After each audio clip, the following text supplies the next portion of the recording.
4월 26일 주일 예배 하나님 앞에 드리겠습니다. 기도하시겠습니다.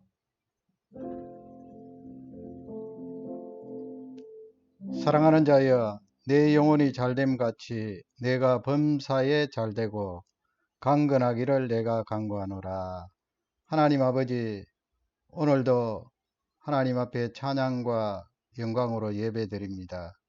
저희들의 예배를 받으시고 모든 인생들에게 허락하신 약속과 축복들 허락해 주실 줄 확신합니다. 주의 신실하심과 능력을 찬양합니다. 이 예배를 받으시옵소서. 예수님 이름으로 감사하며 기도 올려옵나이다. 아멘. 우리 주님 가르쳐 주신 기도 하시겠습니다.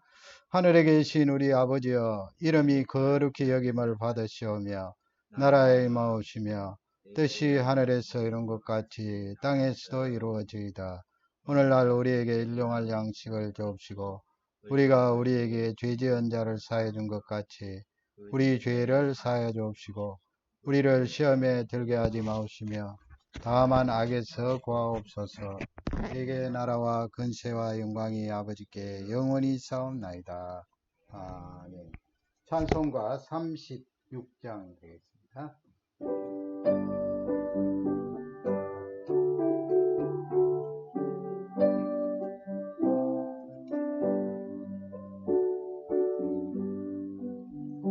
주 예수의 이름 높이며 다 찬양하여라.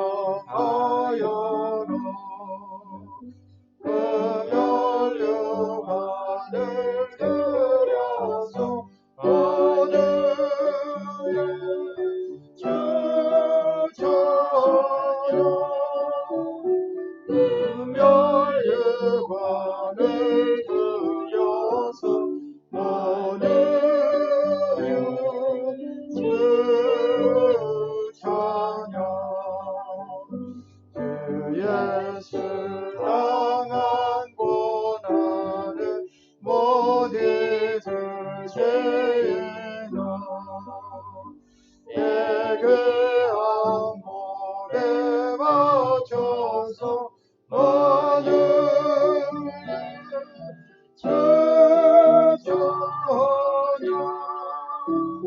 예배한 몸에 맞춰서 하늘에 주 찬양. 이 지구의 발은 어제 퍼져서는 그 크신 지형 높여서 하늘에 주 찬양. 그 크신 위엄 높여서 하늘에 주 찬양.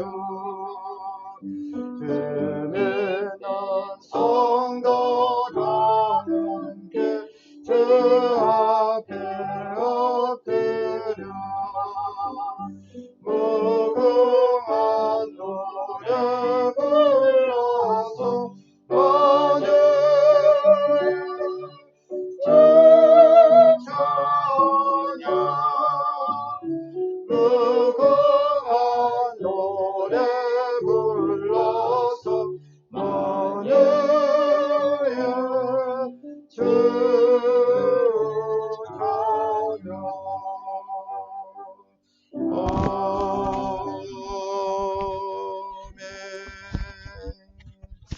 아멘. 모든 성도님들께 문안 인사드리고 예배에 같이 참여하게 된 것 감사드립니다. 또 하나님께서 이번 한 주간도 풍성하신 은혜와 사랑으로 돌보시고 함께 하시기를 주님의 이름으로 축복합니다. 오늘도 교회에 가서 예배 드리지 않고 영상으로 하나님께 예배 드리게 되었습니다. 이 시간은 봉헌하는 시간입니다. 70장 찬양 드리고 봉헌하시겠습니다.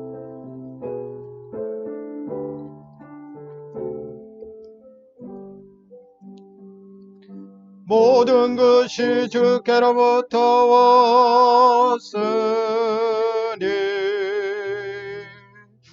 이 예물을 주께 드리나이다.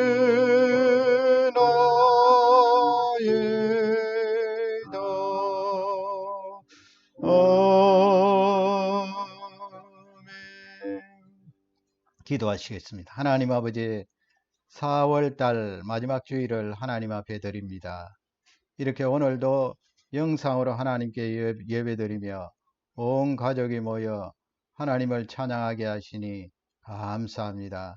계속해서 이어지는 바이러스 확산으로 말미암아 하나님이여 이 지구상의 전체 지역은 아닙니다마는 이렇게 고통과 아픔 속에 지내고 있습니다. 그러나 하나님께서 반드시 거두어 주시고 다시 정상적인 생활로 돌아가게 하시리라 확신합니다.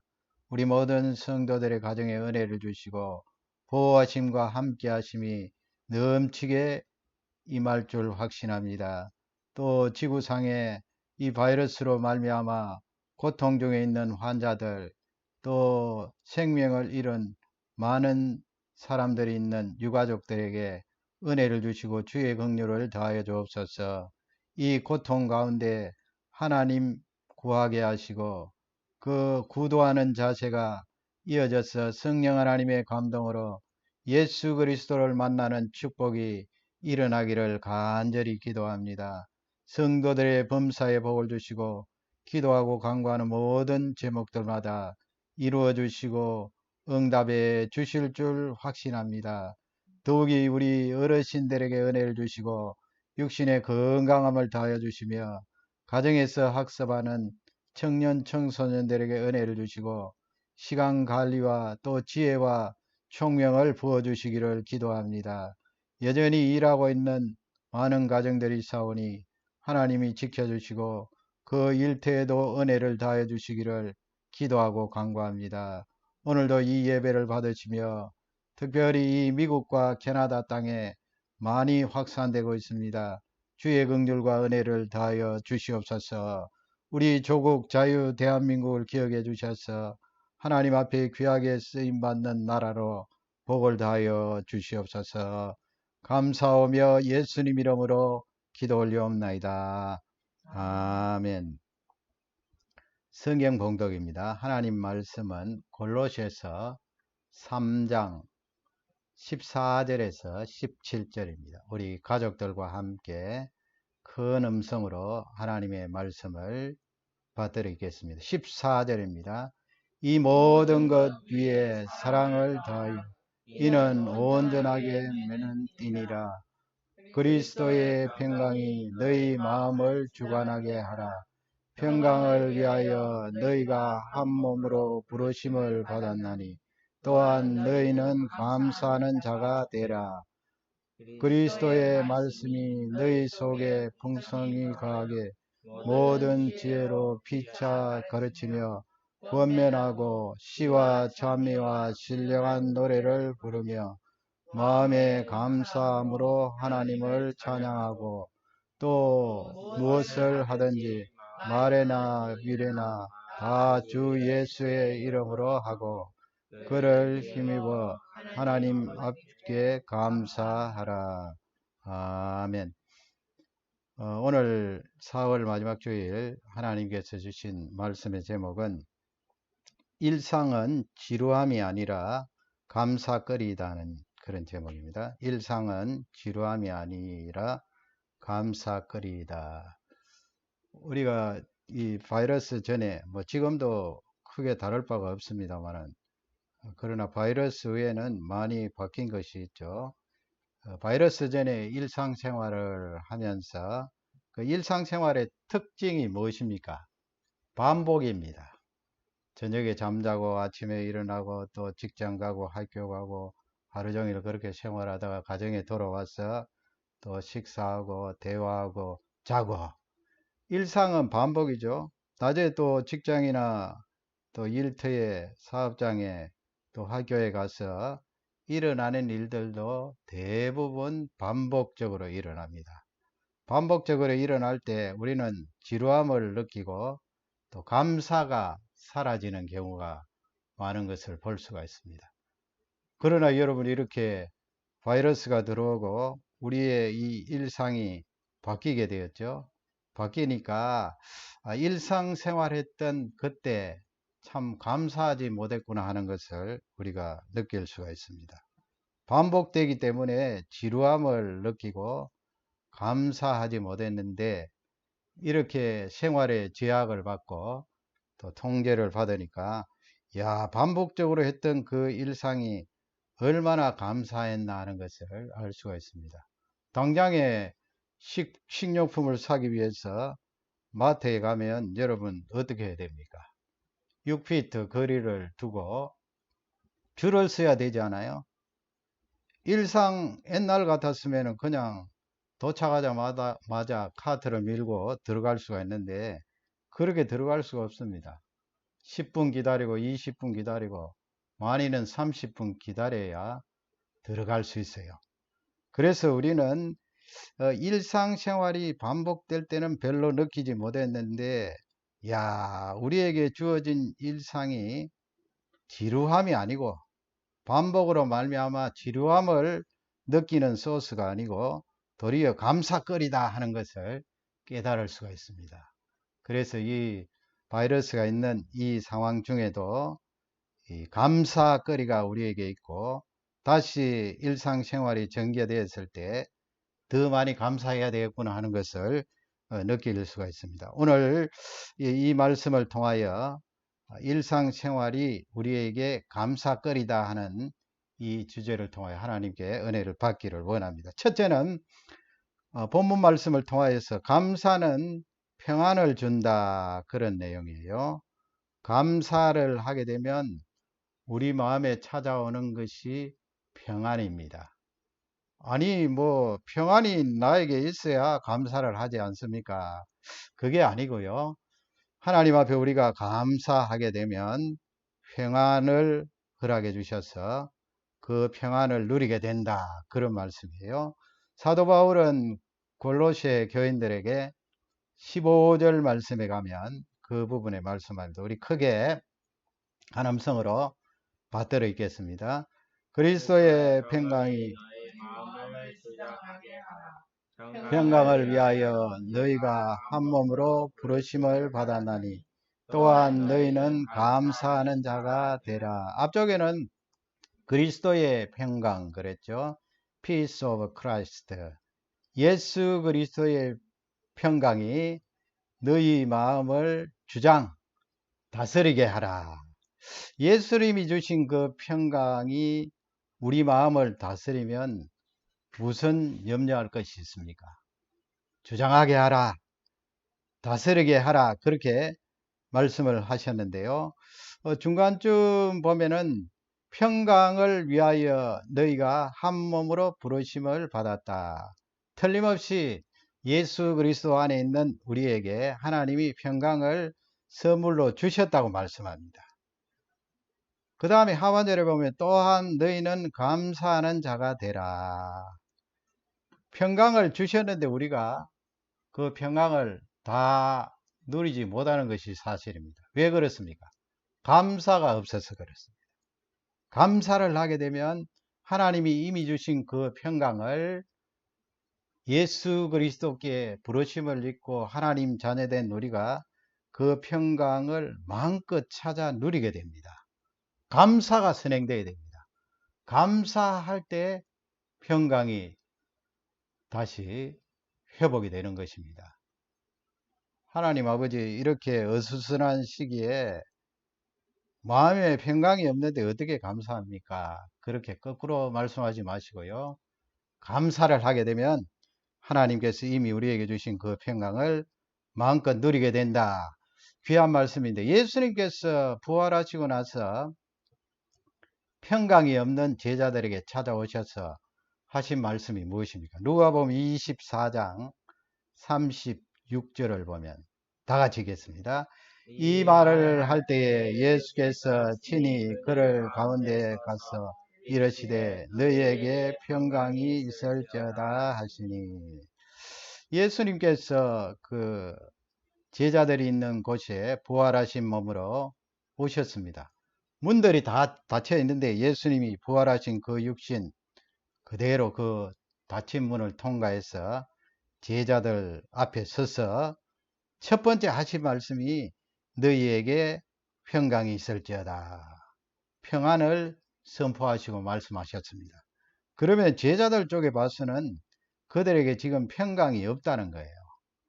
평강이 없으니까 부활하신 예수님께서 내가 이렇게 부활해서 너희에게 부활의 소망을 증거하고 전달하는데 왜 너희들에게 평강이 없느냐? 너희들에게 평강이 있을지어다. 그렇게 선포를 하시고 38절 말씀을 보면요. 예수님이 그것을 제자들에게 지적을 하세요. 38절입니다. 예수께서 이르시되 어찌하여 무수하며 어찌하여 마음에 의심이 일어나느냐. 제자들의 그 마음 상태를 지금 관찰하시고 나무라고 계시는 거죠. 어찌하여 두 번 반복하시는데요. 제자들에게 어떤 마음이 있습니까? 두려워하는 마음이 있습니다. 겁을 내면서 두려움에 휩싸였습니다. 그 다음에 또 어떤 마음이 있습니까? 의심이 일어납니다. 불심, 의심, 두려움과 불신과 의심, 거기에 예수님께서 지적하지 않았지만 우리가 추정해 볼 수 있는 것은 제자들 마음속에 불안이 있었다는 것을 알 수가 있고요. 불안이 있으니까 두려워하지요. 또 거기에서 핵심적인 것은 불안해하고 두려워하고 회의가 일어나고 의심이 일어나니까 그 속에 감사가 없었던 것입니다. 감사가 없었어요. 예수님 부활하셨다는 소식을 다른 제자들로부터 들을 때에 이들이 감사해야 되잖아요. 감사. 너무나 기쁘고 감사해서 펄쩍펄쩍 뛰면서 예수님 맞습니다. 살아계실 때 여러 번 반복해서 다시 일어나시겠다고 말씀하셨는데 그 예수님을 내가 믿습니다. 펄쩍펄쩍 뛰면서 기뻐하고 감사했더라면 여기에 나오는 두려워하는 마음, 불안해하는 마음, 회의, 의심이 드는 마음이 없었을 것입니다. 제자들 그 중심에는 감사하는 마음이 없었어요. 그러니까 예수님께서 그 부분을 지적하시면서 너희에게 평강이 있을지어다. 다시 부활해서 부활의 능력을 증거하고 너희들에게 소망을 주는 메시아 대신 나를 믿고 감사하라. 그런 메시지입니다. 이렇게 생활 속에 우리가 통제를 받고 또 마음으로 위축되고 불안해하는 이 시기에 여러분 감사를 회복하시기 바랍니다. 감사를 회복하면 하나님께서 이미 주신 그 평안을 마음껏 찾아 누리시는 줄 확신합니다. 감사는 평안을 준다. 한번 다 같이 따라 하겠습니다. 감사는 평안을 준다. 두 번째 말씀 들어가기 전에요. 시편 29편 11절에 보면 하나님께서 이미 하나님 백성들에게 평안을 축복으로 주셨음을 말씀하고 있습니다. 다 같이 읽겠습니다. 여호와께서 자기 백성에게 힘을 주시며 여호와께서 자기 백성에게 평강을 복을 주시리로다. 하나님께서 우리에게 힘을 주셨어요. 이미 예수 그리스도를 통하여 하나님 자녀들에게 힘을 주셨습니다. 그 힘이 뭐예요? 하반절로 보면 여호와께서 자기 백성에게 무엇을 복으로 주셨습니까? 샬롬, 평강을 복으로 주셨습니다. 이미 우리가 이 평안의 축복을 받았는데 왜 이렇게 제자들처럼 두려워하고 불안해하고 의심을 하게 되는가? 그것은 바로 감사가 식어졌기 때문이다. 이번 한 주간도 이 감사를 회복하여서 마음껏 평안의 복을 누리는 한 주간이 되시기를 주님의 이름으로 축복합니다. 두 번째 우리에게 주신 말씀은 예배와 감사입니다. 예배와 감사. 그 부분에 사도 바울이 16절에서 우리에게 말씀하고 있는데요. 16절입니다. 그리스도의 말씀이 너희 속에 풍성히 가하여 모든 지혜로 피차 가르치며 권면하고 시와 참의와 신령한 노래를 부르며 마음에 감사함으로 하나님을 찬양하고. 여기 16절 말씀에 보면 여러 경건의 요소가 나오죠. 그래서 이 16절은 개인적으로 이렇게 경건 생활을 하는 것도 말씀하고 있습니다만은 공적으로 봐서는 예배를 말씀해요. 예배. 왜 그렇습니까? 지금 앞쪽에 보면 그리스도의 말씀이 너희 속에 풍성히 거하여, 예수 그리스도의 말씀 속에 우리가 거하는 것, 예배입니다. 예배. 그 다음에 거기 보면 모든 지혜로 피차 서로 간에 코이노니아죠. 교제하는 거예요. 우리 교제할 때 가장 핵심적인 것은 하나님의 말씀을 놓고 서로 가르치고 권면하고 간증하는 거예요. 지금 우리가 교회 가지 못하고 가정에서 이렇게 영상으로 예배 드릴 때 이 부분 아쉽습니다. 같이 성도들이 이 주일날 모여서 식사를 나누면서 서로 간증하고 권면하고 위로하는 것, 하나님 말씀을 중심에 놓고 그렇게 하는 것이 얼마나 귀했다 하는 것을 우리가 알 수 있죠. 그러나 이 가정에서도 서로 식구들끼리 이렇게 하나님의 말씀을 중심에 두고 거기에 거하면서 서로 교제를 나눌 수가 있는 거죠. 하반절 말씀에 보면 시와 참의와 신령한 노래 그랬습니다. 이거 반복이죠. 시는 뭐 시편. 이스라엘 백성들이 시편을 가지고 찬양을 했잖아요. 시와 참미와 신령한 노래, 찬미, 신령한 노래, 다 찬송, 찬양입니다.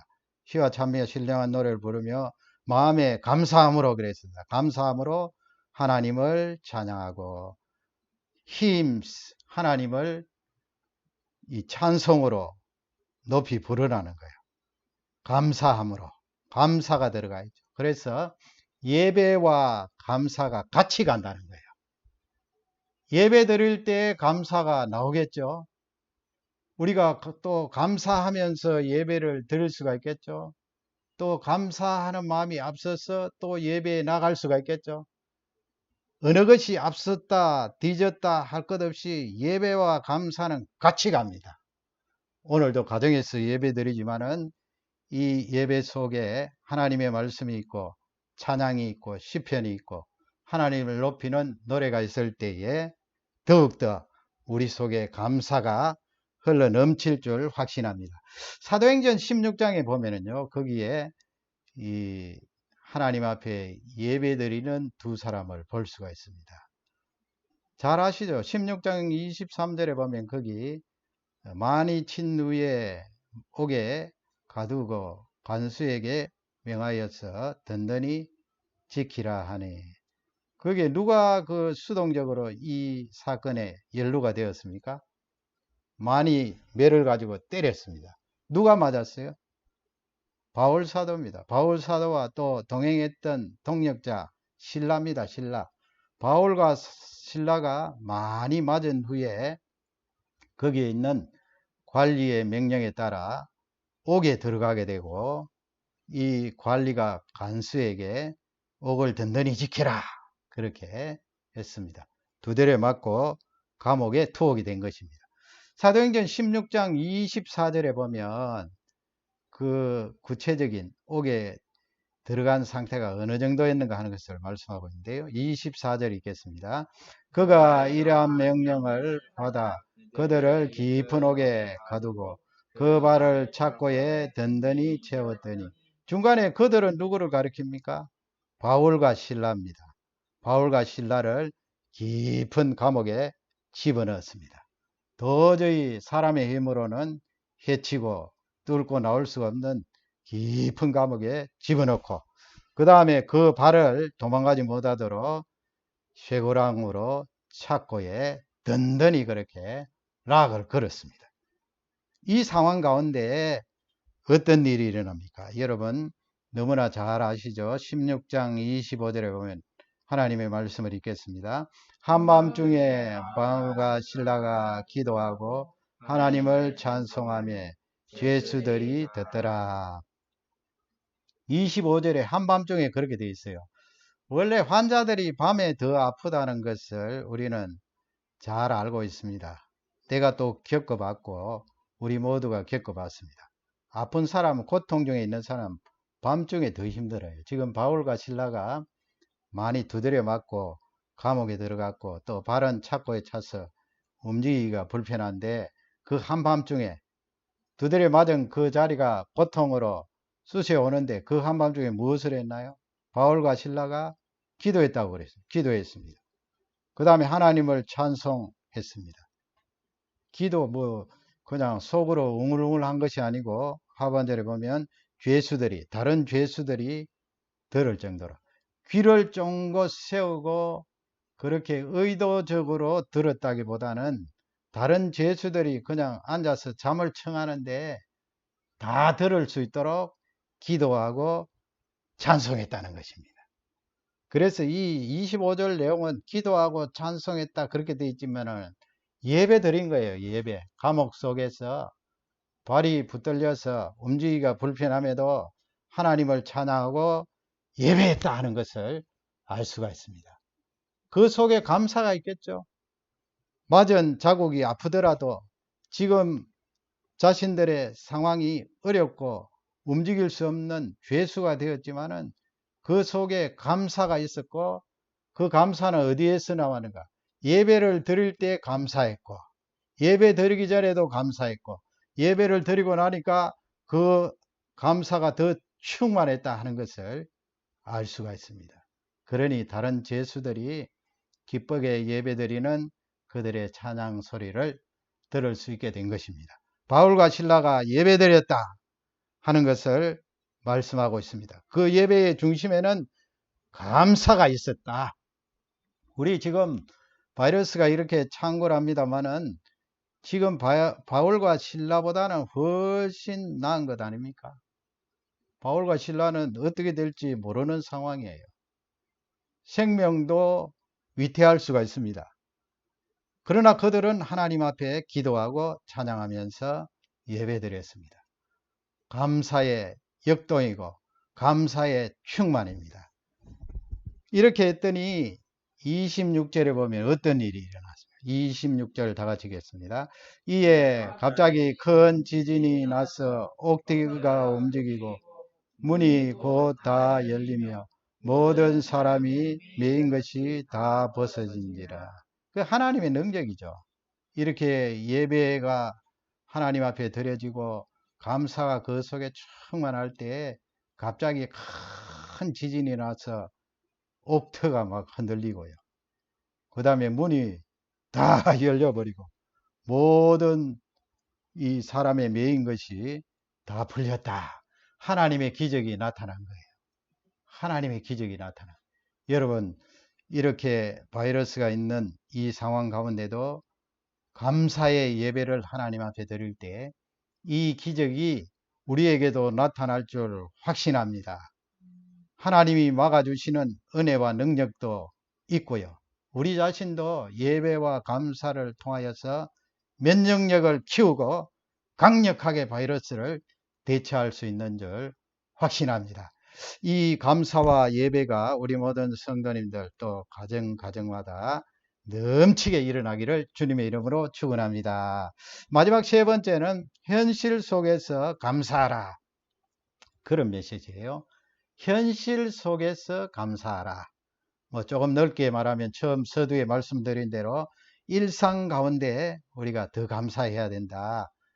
그러나 과거만 자꾸 생각하고 그 일상을 후회하면서 감사 더 해야지. 거기서 끝나는 것이 아니고 지금 현실 속에서도 감사하라는 그런 말씀입니다. 불편함이 많고 또 여러 가지 걱정되는 것이 많을지라도 현실 속에서 감사를 더하고 회복해야 된다. 17절 말씀입니다. 17절 본문입니다. 또 무엇을 하든지 말에나 일에나 다 주 예수 이름으로 하고 그를 힘입어 하나님 아버지께 감사하라. 또 무엇을 하든지 whatever you do입니다. in word or deed. 무엇을 하든지 말을 할 때이든지 또 네가 일에나 그렇게 되어 있는데 네가 의도적으로 어떤 행동을 하든지 다 주 예수의 이름으로 하고. 이 말씀이 뭐예요? 현실 속에서 살아라 이 말씀입니다. 현실 속에서 우리가 살지 않습니까? 살되 어떻게 살아나는 것입니까? 다 예수 그리스도의 이름으로 하라 그렇게 말했습니다. 그 예수 그리스도의 이름으로 하는 내용이 하반절에 나와 있습니다. 그를 힘입어 하나님 아버지께 감사하라 그랬어요. 예수 그리스도의 이름으로 하는 내용이 무엇입니까? 하나님 아버지께 감사하라는 거예요. 말에나 우리가 의도적으로 행동하는 것은 현실을 말합니다. 현실 속에 우리가 살아가는 거죠. 현실 속에 살아갈 때 말이 우리가 많고 또 행동이 많습니다. 말과 행동 빼면 무엇이겠습니까? 말과 행동. 우리가 잠잠할 때 외에는 말과 행동이 계속해서 이어지는데 그 말과 행동을 하는 현실 속에서 예수 그리스도의 이름으로 하라. 그 예수 그리스도의 이름으로 하라는 말씀은 하나님 아버지께 감사하라는 것입니다. 하나님 아버지께 감사. 이 현실 속에 하나님 아버지께 감사합니다. 감사하시기 바랍니다. 엘리야 선지자에 대해서 잠시 말씀을 나누기를 원합니다. 현실 속에서 감사라는 이 메시지가 왕상 17장에 나와요. 왕상 17장에 이 엘리야 선지자가 하나님 말씀에 따라 그 그리 시내가에서 피하여 있다가 사르밧이라는 동네로 하나님 이방 땅이죠. 하나님께서 그곳에 가라고 말씀하셔서 그 사르밧이라는 자그마한 성읍으로 가게 되는데 거기에 도착했을 때 한 여인을 만나게 됩니다. 그 여인은 아들을 데리고 있는 과부였어요. 그 여인을 만났을 때 엘리야 선지자가 11절에 보면요. 11절을 읽도록 하겠습니다. 그가 가지고 갈 때 엘리야가 그를 불러 이르되 장하건대 내 손에 한 조각을 내게로 가져. 엘리야 선지자가 이 과부 이 여인에게 떡 한 조각을 내게로 가지고 오라 그랬어요. 뭐 우리는 떡이라고 되어 있습니다만은 식사 문화 때문에 그렇게 떡으로 번역했는데 빵이죠, 빵. 그쪽 이스라엘이나 그 부근에 성지 부근에 있는 나라들은 빵입니다. 빵 한 조각을 내게로 가져오라 그렇게 부탁을 하는 거예요. 그랬더니 이 왕상 17장 12절에 보면 거기 그가 그렇게 나오죠. 거기 그는 우리 번역에 남자처럼 되어 있습니다만 그 여인이에요. 그 과부가 말하는 내용이 쭉 나와 있는데 상당히 길게 쭉 나와 있어요. 이 말씀이 중요해요. 우리 다 같이 12절 말씀을 읽도록 하겠습니다. 그가 이르되 당신의 하나님 여호와께서 계심을 제하노니 나는 떡이 없고 다만 통에 가루 한 움큼과 등에 기름을 뿐이라. 내가 나뭇가지들을 주어다가 나와 내 아들을 위하여 음식을 만들어 먹고 그 후에는 죽으리라. 상당히 길게 엘리야 선지자에게 설명을 합니다. 앞쪽에는 내가 당신의 하나님 살아계신 하나님께 맹세를 합니다. 나의 지금 상황은 통에 가루 한 움큼 남았어요. 그 다음에 병에 기름 조금뿐이라. 그래서 지금 나뭇가지를 주섬주섬 주어다. 뭐 당시 상황에 가뭄이 들어왔으니까 참 북한이 생각납니다. 뭐 뗄감도 없고 하니까 이 여인이 나뭇가지를 주섬주섬 이렇게 주어다가 너와 내 아들을 위하여 음식을 만들어 먹고 그 다음에 끝에는 뭐예요? 그 후에는 죽으리라 그랬어요. 죽으리라. 엘리야 선지자가 빵을 좀 나에게 가져오라고 말했을 때 이 여인이 빵을 만들어 가지고 오면 되는데 그냥 앞쪽에 설명을 다 부연 설명합니다. 밀가루도 지금 한 움큼 있고 기름병에도 기름 조금 남아 있는데 지금 나무 몇 개 주어서 불을 지펴서 그것을 음식 만들어서 먹은 뒤에 우리 둘이는 죽으리라 그렇게 말했습니다. 상당히 이 이 내용을 보면 앞쪽에 떡을 가져오라, 빵을 가져오라는 엘리야 선지자에 대한 그 명령에 약간은 어필을 하는 그런 내용으로 볼 수가 있습니다.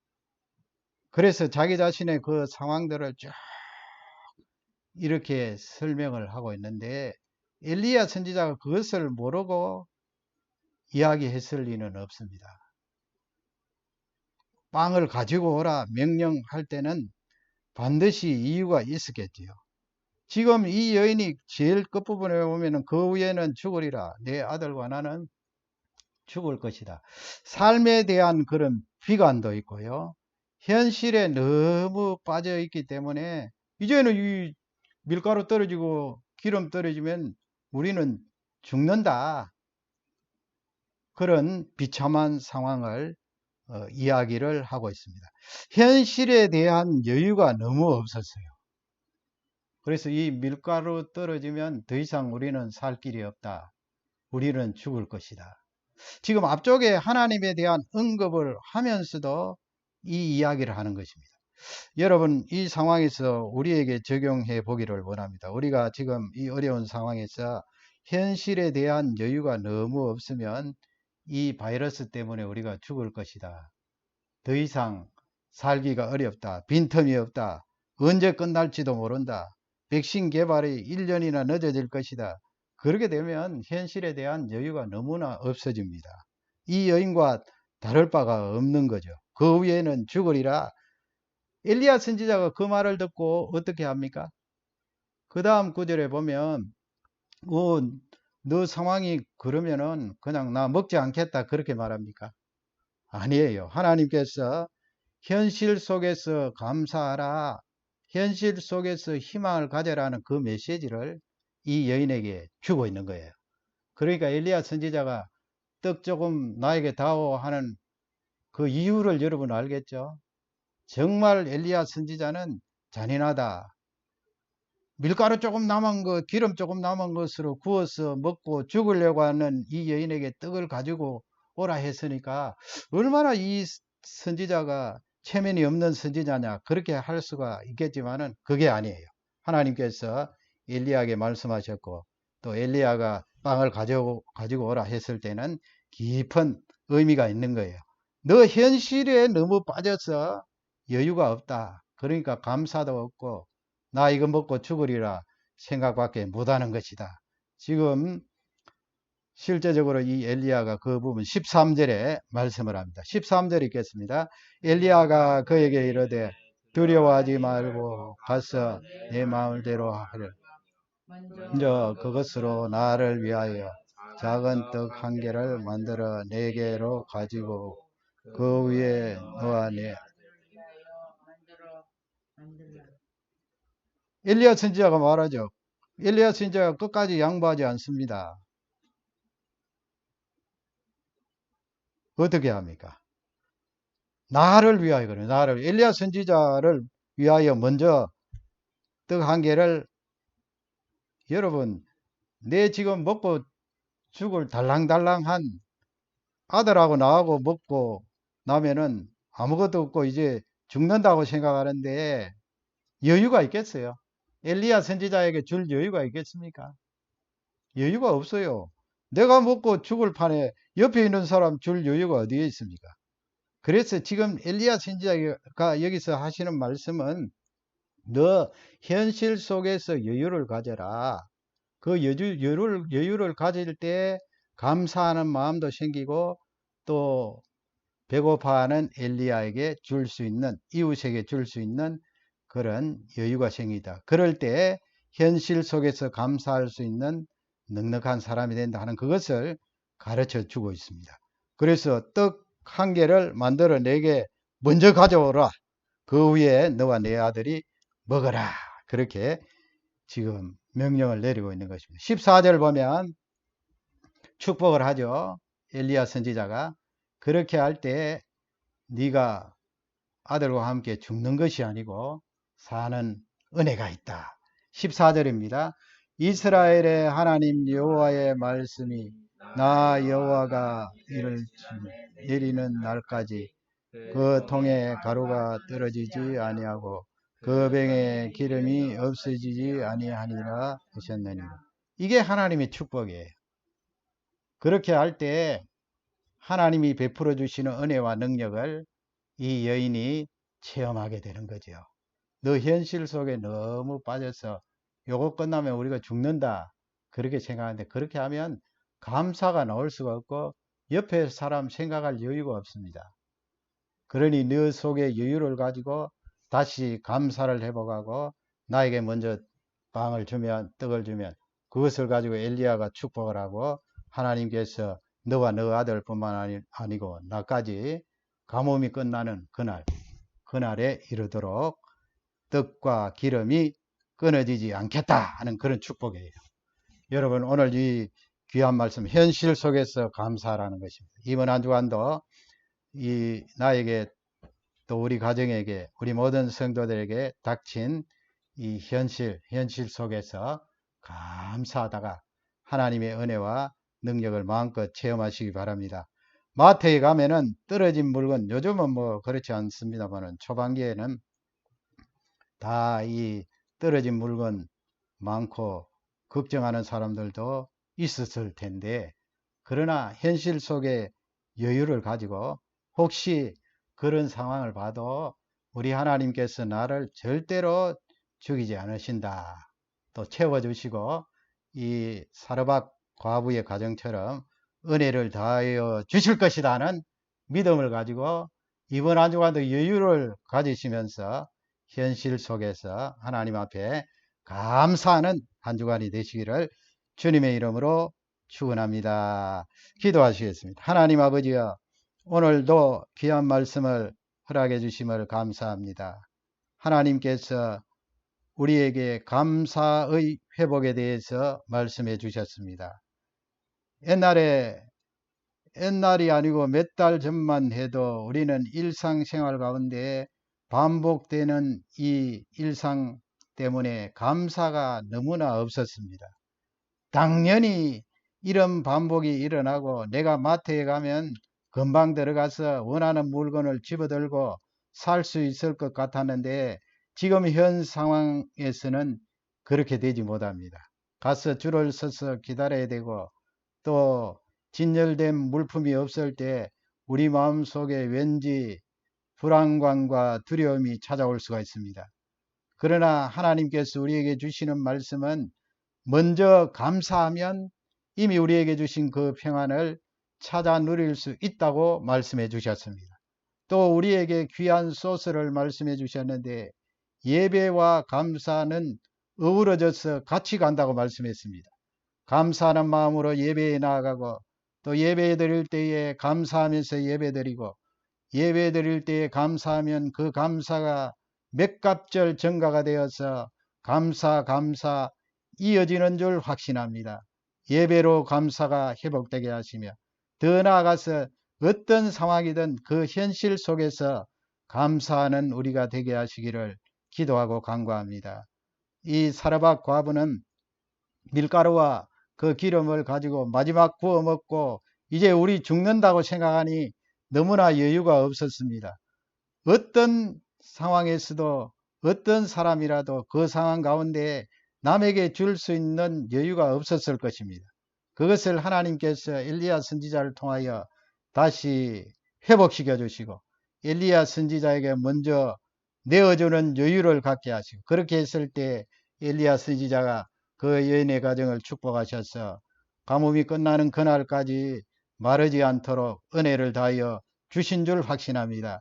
아무리 내 현실이 어렵고 차가울지라도 하나님께서 나를 멸절시키지 않고 이 사르밧 과부의 가정처럼 은혜와 능력을 다하여 주시는 줄 확신합니다. 엘리야 선지자는 이미 천당으로 갔지만은 우리에게는 하나님의 말씀이 있고 예수 그리스도의 영이신 성령 하나님이 동행하심으로 이 말씀을 붙들고 이번 한 주간도 믿음으로 승리하는 줄 확신합니다. 온 세계, 특히 이 미국 캐나다 땅에 많이 확산되어 있습니다. 하나님 은혜를 주시고 불쌍히 여겨주시며 회개하게 하시고, 또 하나님 구하고 예수 그리스도 만나는 은혜를 다하여 주시옵소서. 성도들의 가정과 그 하는 범사에 은혜를 주시고 주의 신령하신 영이 강림하시기를 기도하고 간구합니다. 감사하며 예수님 이름으로 간절히 기도 올리옵나이다. 아멘. 찬양으로 하나님께 영광 돌리겠습니다. 408장 내주 하나님.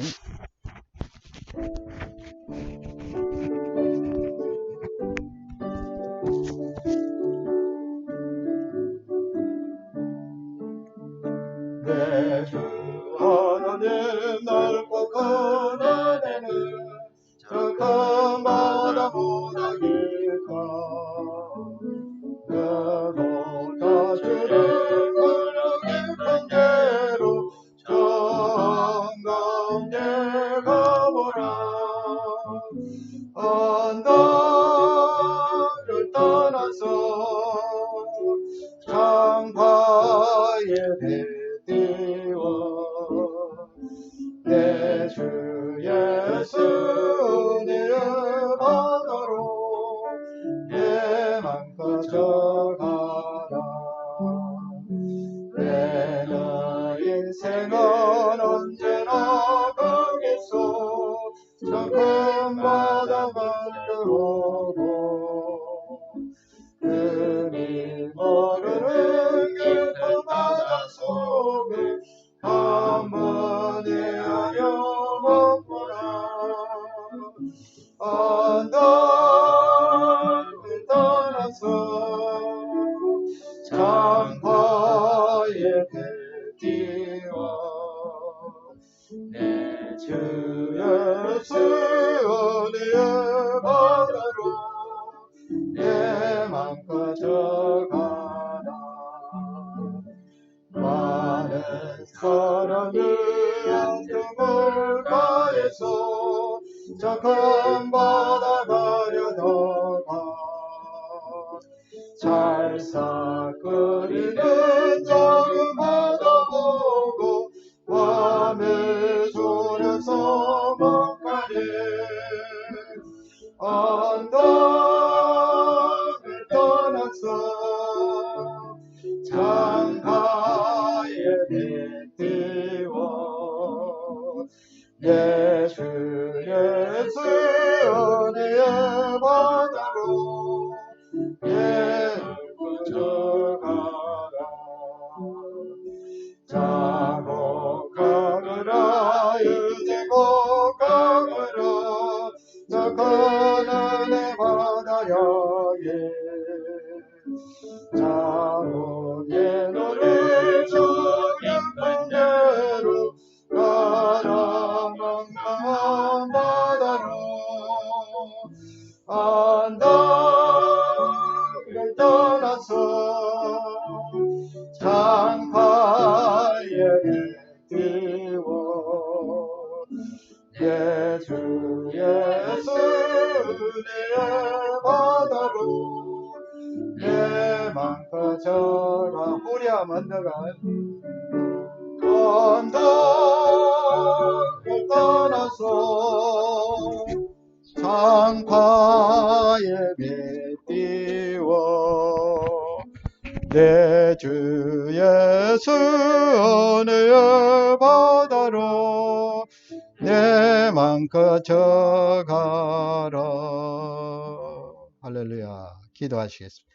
지금은 우리 주 예수 그리스도의 그 크신 은혜와 하나님 아버지의 영원토록 변함없으신 사랑과 보혜사 성령의 교통하심이 주의 자녀들 위해 또 전 세계에 있는 환자들 위해 그 유가족들 위해 지금부터 영원토록 함께 있을지어다.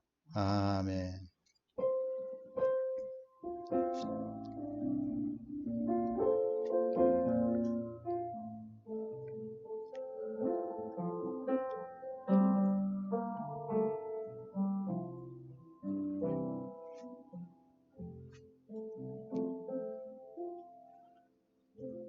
할렐루야. 감사합니다. 예배 마쳤습니다. 이번 한 주간도 우리 모든 성도님들의 가정에 계속해서 넘치는 은혜와 평강이 임하기를 간절히 축복하고 또 기도합니다. 또 지금 이 미국은 100만 명 가까이 되었습니다. 100만 명에 지금 한 3, 400명 못 미쳤는데요. 100만 명 확진자, 사망자는 5만 명 넘었고요. 캐나다는 4만 5천 명. BC주는 어제 한 95명 정도 확진자가 갑자기 더 늘었어요. 위에서 많이 기도해 주시고요. 또 소망과 감사함으로 이번 한 주간도 승리하시기를 간절히 축복합니다. 감사합니다.